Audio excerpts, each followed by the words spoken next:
Welcome, luxury enthusiasts, to the Luxury Travelers Podcast, hosted by Rodney George. The ultimate passport to opulent destinations, extravagant experiences, and unparalleled indulgence.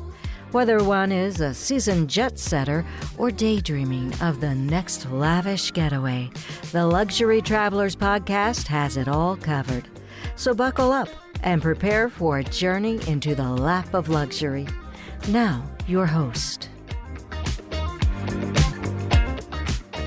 Good morning, good afternoon, or good evening, whatever time it is when you're finally getting around to watching this version of the Luxury Travelers Podcast. I have a great friend and a knowledgeable professional on the horn with me today.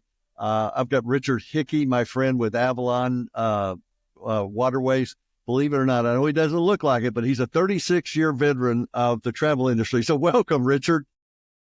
Hey, Ronnie. Thanks for that great introduction. Great to be here with you. Well, thank you for taking the time to take off from your Christmas shopping and visit with us here for a few minutes about Avalon and what's going on at Avalon. I know that Avalon's part of Globus, but fill us in a little bit on how Avalon fits in that whole picture and why Avalon versus all the other choices out there. Sure. Well, thank you for that. So, Avalon's part of the Globus family of brand, and the Globus family of brands is a global company, Rodney, that actually has been around 96 years. Started by and still run and operated by the same family, but started in the escorted touring segment of the industry. And 20 years ago this year, saw what was happening in the river cruise industry. So we launched Avalon Waterways. So celebrating 20 years now. It's a big part of our business. River cruising is, as you know, it's really on the rise. The popularity's stronger than ever before. It's really one of the segments that's rebounded after we call the great pause, if you will. But we're it's important to know where we kind of fit in the marketplace with Avalon Waterways. We currently own and operate 15 what we call Panorama Suite ships, and they are award-winning. We just received some great awards this week from Cruise Critic. I know you're familiar with Cruise Critic. We were voted Best River Cruise Line and Best Cabin. So it's really some great accolades to the type of hardware that we provide for your clients to be cruising on the rivers. How do your staterooms compare size-wise? What are we looking at as far as the top end there? Because that seems to be where our clients want to go. They want to start at the top and work their way down if they must. Sure. So one of our most stunning innovations, most of our ships, Ronnie, as you know, the rivers, we all pretty much have the same, especially in Europe, we all pretty much have the same size ships. Right. A lot of times going through the same ports. Our ships carry 160 guests. Some carry more, some carry less. So we tend to focus more on spacious public rooms and staterooms. Uh-huh. But our Panorama Suites are really one of the most stunning innovations on river cruising today, because we've done away with the traditional French balcony and step-out balcony with a metal railing, and we have what's called an open-air balcony, Rodney, where the bed faces the window. It's a large glass window that opens up 11 feet. That's about 11 feet wide, opens up to 7 feet. So the guests always have a view of the river landscape when they're cruising the rivers that we do cruise, no matter what the weather's like. So they really enjoy it, and they start at 300 square feet, then we go down to 200 square feet. But they add about 30% more to the stateroom by not having that real traditional balcony, if you will. So the configuration makes it easier to have a more spacious bathroom as well. So it's a lot of great luxury amenities on board, room service. We provide all types of L'Occitane products, luxury products as well. So just really comfortable, laid out staterooms for river cruising. Now, are those the ones, because I was on one of your ships a couple of years ago, are those the ones that have that balcony is actually almost a part of the room?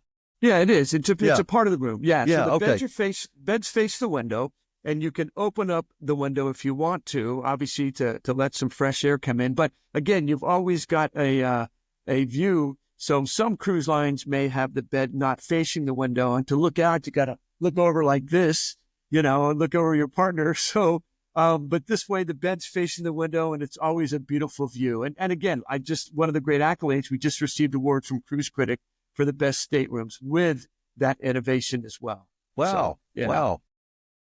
So are you guys currently operating on all the major rivers in Europe? Correct. We're all over in Europe. We cruise the Rhine, the Main, and the Danube, as you know. That's where the majority of our inventory is right now. In 2025, we're going to have 3 ships, Rodney, in France. We're a very guest-centric cruise line, and our president, Pam Hoffey, is always sending out a wish list to our guests to kind of look and see what they're looking for and where they'd like to go. And over the last couple of years, we've continued to see France as a top destination. So we have the south of France, Burgundy, Provence.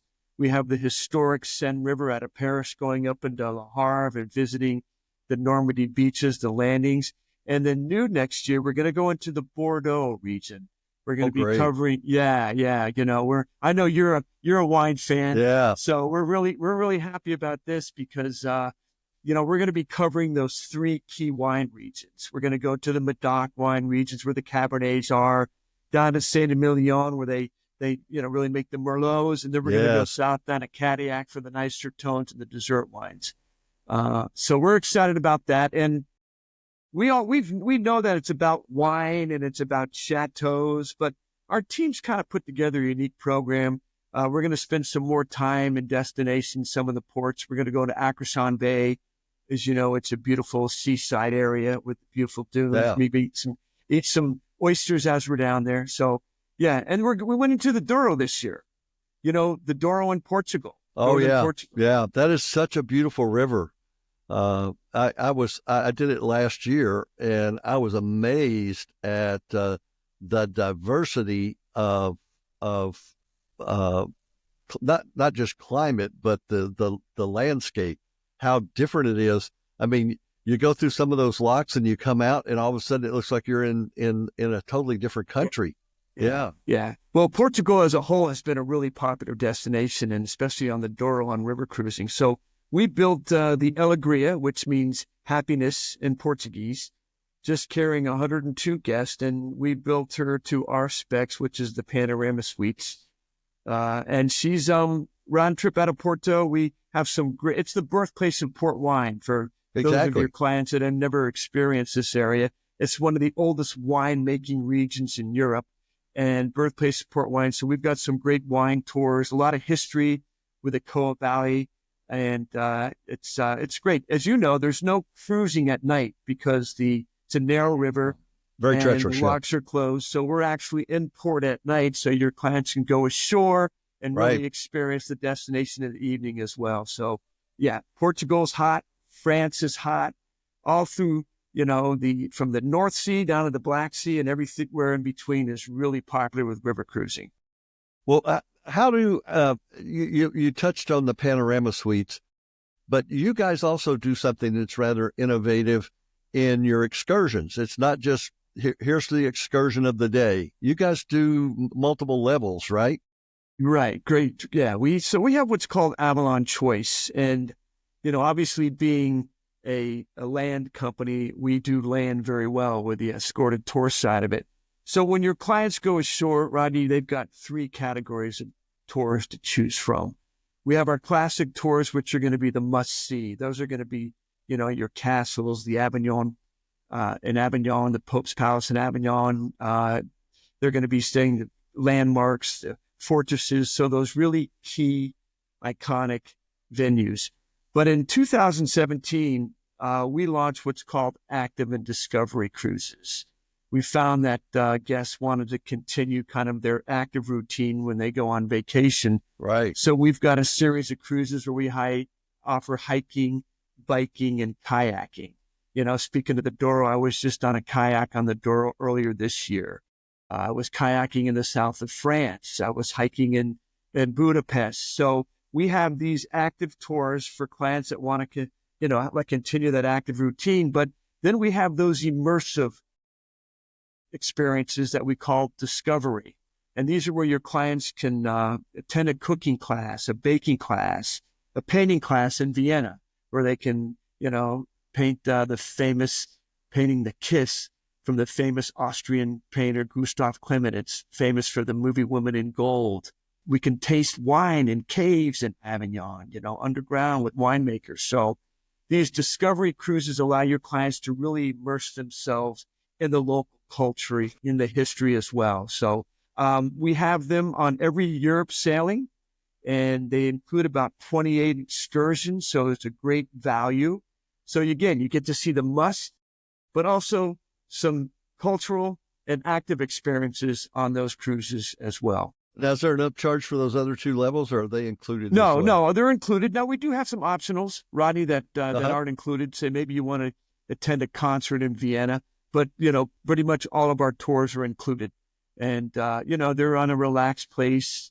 They're activity level rated, so you could be relaxed or moderate or very active, like I said. Yeah. So I assume your ships are like most river ships in that they have, they're restricted to just one dining opportunity, one dining. Well, we do have our main restaurant. So dining, as you know, it's important no matter what cruise you're on, really, and I know our chefs take great pride in preparing regional cuisine, but so we have various ways to dine. We have our main restaurant, the Panorama restaurant, where all three meals are served. We've got a great, what we call farm to vineyard table program over in Europe, Rodney, where we've really partnered with local farmers to bring on their local ingredients and serve them to our guests, your clients. But we also have partnered with some wineries over there. So on all of our European cruises, we have all European wines. So you're not going to have any from the U.S. that are going to be over there. They're all European wines. And so you have the main restaurant, all three meals are, but so maybe some guests are looking for a relaxed experience. They go to the Panorama Lounge, where we have tapas and a light menu from the main restaurant. As I mentioned earlier, we have room service, all three meals. If the guests want to stay in their stateroom and enjoy that beautiful landscape on their open air balcony, they can enjoy their meals. We have a picnic basket for clients we have a fleet of bicycles on board. So if you want to go off on your own with your partner, then we'll pack a picnic basket for you. You go off on your own. We have barbecues up on top on the Sky Grill. So there's plenty of opportunity to be able to dine on board the Panorama Suite ships. So, Richard, those bicycles you're talking about, are they power assisted? We have a few of those. We have a few e-bikes. Yeah, I do okay until we start hitting those big hills. Yeah, so we've got those hosted bike trips where there are some e-bikes. We do have a great tour out in Avignon where we go on a 3-hour escorted bike ride, which are all e-bikes. So you go through the small towns and you end up in that aqueduct. Yeah, so you'd have to have e-bikes there. We do see some guests looking for the e-bikes. You know what's great about the e-bikes, Rodney, is I found that it's great because sometimes you have a guest that might be a little bit apprehensive on getting on a bicycle. They haven't been on a bicycle in a while, so they're kind of nervous that they're not going to be able to keep up with everybody. They flip on that electric motor and there they go. They're gone. But we always have to preface it, but it's not a moped. You still have to pedal to keep that electric motor going. So, yeah. Those are great excursions. We had a group go off of a ship a couple of years ago, and I was giving one of the guys a hard time. I said, Larry, you're going to have to try this, but because I couldn't come up with any training wheels for you. And you always have to let the guests know that when you do stop, you got to turn that motor back a little bit, because if you start where you stopped, it may, throw you right off the bike. Yeah.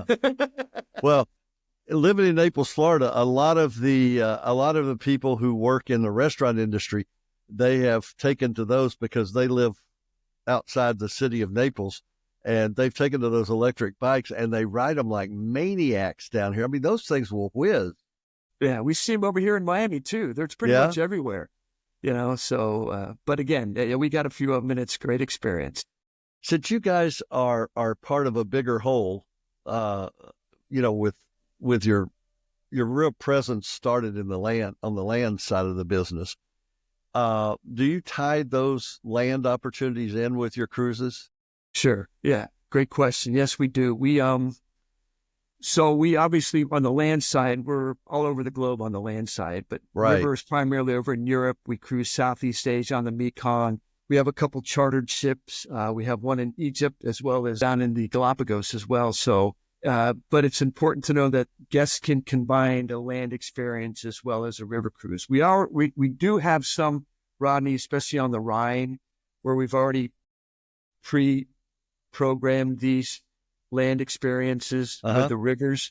But anytime guests like as you know, you're not going to send a client over there just for 7 days. You want to send them on a pre or a post. Exactly. They want to really spend some time over there. So if they go ahead and look at the land side of it, then we can marry both of them. Yeah, it's a great opportunity to be able to experience it. So on your land portion, is it like one size fits all, or are there different levels there? Because you have somebody that's in a Panorama Suite, they may not be happy with a budget hotel room. Do they have a chance to upgrade? Yeah, absolutely. So on the Globus side, we do have what's called our small group discoveries. Mm-hmm. And the small group discoveries is a new touring style that is more of an elevated premium experience, if you will. You've got more boutique, upscale type of accommodations, most exclusive excursions as well, and feature benefits. So yeah, we can marry that component on the land side, on the river side, especially in the higher categories, making sure the accommodations fit the needs of the guest as well. Okay, you mentioned you've got, I think you said 2 or 3 new ships coming for France. Yeah, well, we've got the new itinerary. We've got the Artistry 2 that's going to be in France. So we've got 15 ships currently. I anticipate there'll be some additions, more. When you get on board, when your clients get on board, Rodney, what we offer is kind of a relaxed luxury style on board. It's we're really fortunate because 80% of our staff return every year. We have one of the highest retentions of staff in the river industry. So they really engage with the guests. A lot of guests come back. They know who that bartender is, or that waiter, or that maitre d'. So it really takes it to the next level. Our president, Pam Hoffey, has really instilled a great culture into our team on board. That's why we get such a high repeat factor. It's a privately held company. It's kind of like a family. So it's just an extension of the culture we have on land to the river as well. Yeah. So you hit on something there. With cocktails and wine services, are those extra, or are those included with Avalon? Well, we serve beer and wine at lunch and dinner. Uh-huh. Okay. And then we do have a happy hour every evening during the port talk. As you know, right before dinner, we do have the port talk, and the cruise director is going to kind of recap the day and talk about tomorrow. So we open up the bar for our guests. That'll get them there. We have drink specials, regional wines, beers, and the spirits. But outside of that, they would pay for, outside of dining in the happy hour, they would pay for. Well, you get them there drinks. for happy hour and get them started on the evening, and then they got wine with dinner. I think that's going to take care of most people. Well, what's nice about our dining experience, Rodney, that I want to mention is we have what's called flex dining. And at times on river cruising, it can be pretty regimented dining, where right after that port talk, you got to get into the restaurant and you got to get out. So with our flex dining, your clients can show up anywhere between 7 and 8:30 and enjoy a really nice meal in the restaurant. So let's say they're back up at the Panorama Lounge, happy hour, they're extending their drink time with some friends, family, and don't want to go down to dinner.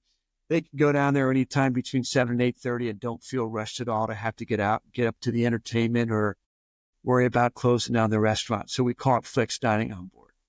Yeah.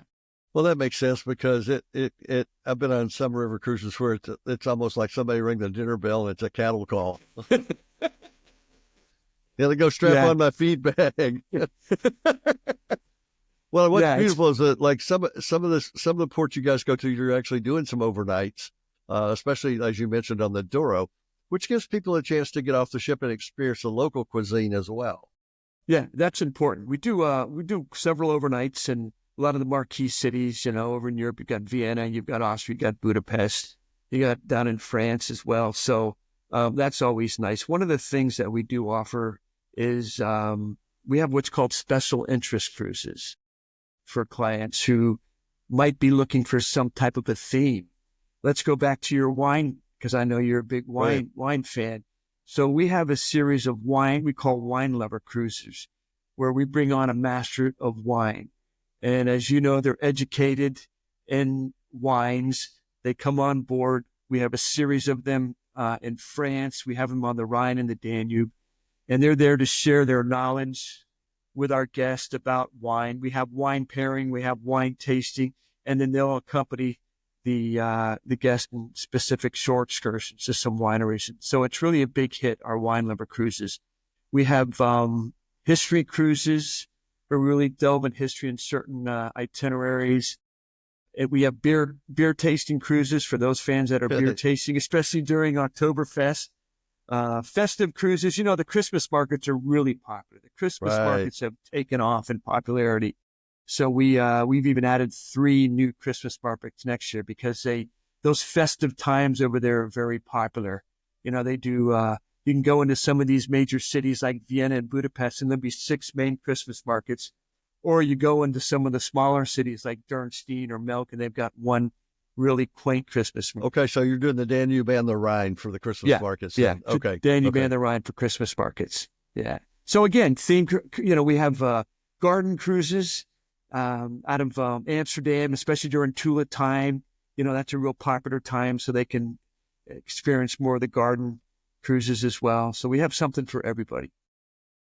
Absolutely. Sounds like it. And I love the excursion options because so many of the river cruise companies, here's what we're doing tomorrow. You got one thing, and you've got 2 or 3 things. Yeah, so, we offer 2 to 3 choices. Yeah. That's what's great about Avalon Waterways. You know, that's what river cruising. It's popular. You've seen it. You know, the ships have evolved. We're getting, more unique on the innovations on the staterooms. We've got a broad range of shore excursions ashore. We've got multiple dining experiences. So the only thing we don't have is a disco and a casino, as those ocean ships have, Rodney.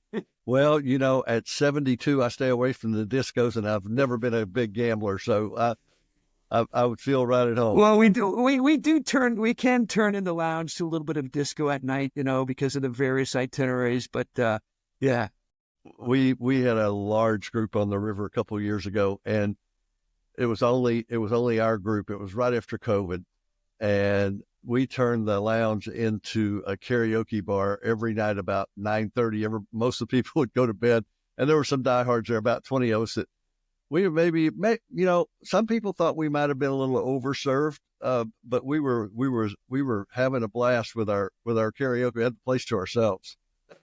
No, it's a lot of fun. And that's what's great about river cruising. You only have about 160 guests on board or 128 guests. So it's intimate.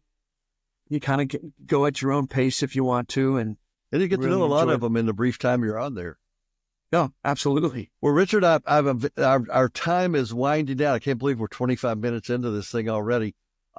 Real quick, I have a keen interest in that Bordeaux and Rhone areas. Tell me, just drill down a little bit on those 2 real quick because we got a couple minutes left here. So the Rhone, we've been cruising there for a while. So that's going into Arles and going down south. You get into Avignon, Viviers, and I did that cruise earlier this year. And it's not only wine. For some truffles. It's truffles. It's wine. It's olive oils. It's history. There's so much on that cruise to offer. Really is. And especially with our active and discovery cruises, I attended a painting class and I felt like it was Monet. I was painting down in, Monet, and I tasted wine in these caves in Avignon. We put on these, wearing these hats and these lights and these heads, and had a winemaker go down and did some wine tasting. We did the bikes and we saw the Pope's Palace. So it's really a great destination for art, wine, history. The great thing about France is it's all those wine regions, and there's great wines that come out of Bordeaux. I've done that cruise a couple times, and it focuses on the wine and the beautiful chateaus that have been passed down by generations. Right. But there's so much to do as well out there. Like I said, Akershon Bay, you can spend a lot of time in Bordeaux and see the city and the highlights there as well. So that'll be starting in March of 2025, and it's a 7-day round trip out of the Bordeaux wine region. What we're also seeing, Rodney, is a trend where there's longer cruises. So we have guests that, want to do multi-river multi-country type cruises. So for next year, we've got about 16 cruises that are going 9 to 22 days.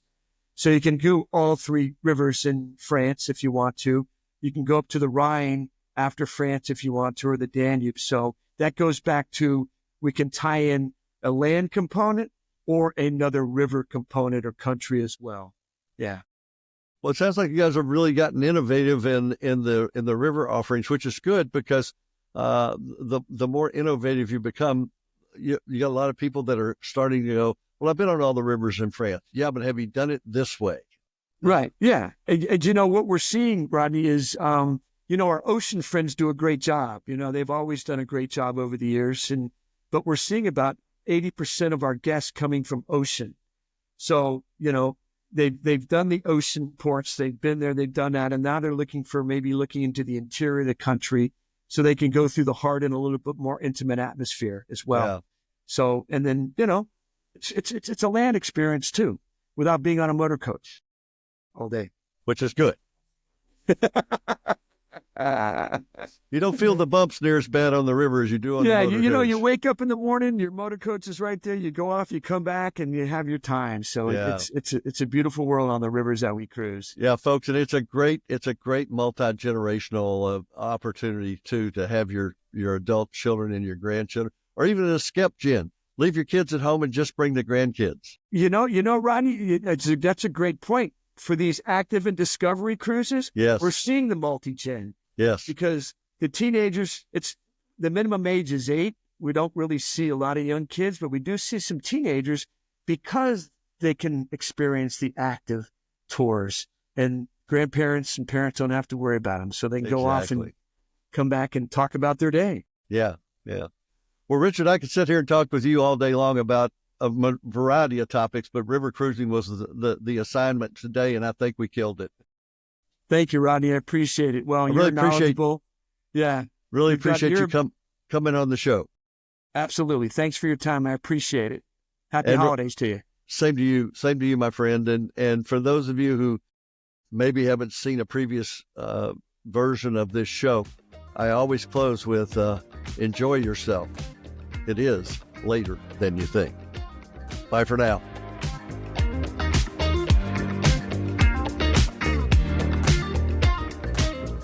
Thanks for joining us on the Luxury Travelers Podcast. For more information, head on over to luxurytravelerspodcast.com to connect with our team or leave us a message.